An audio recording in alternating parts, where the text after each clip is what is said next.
هذه الآية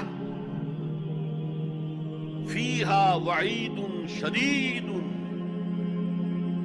لوگو جان لو اس آیت میں تو بڑی شدید وعید ہے. بأن اللہ تعالی حکم بالخسار علی جمیع الناس، اس لیے کہ اللہ تعالیٰ نے تو فیصلہ کر دیا تمام انسانوں کے لیے خسارے کا، گھاٹے کا، تباہی کا، بربادی کا. الا من کان آتیا بہذہ الاشیاء الاربعہ، سوائے ان کے جو یہ چار چیزیں پوری کریں.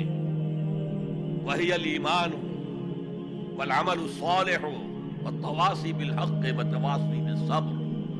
اب غور سے سنیے. فدل ذلک ان النجات معلقۃ بمجموع هذه الاشیاء، اس سے اس بات پر دلیل بنی ہے، رہنمائی ہوئی ہے کہ نجات کا تعلق ہے، نجات معلق ہے، نجات مشروط ہے ان چاروں چیزوں کے جمع ہو جانے سے.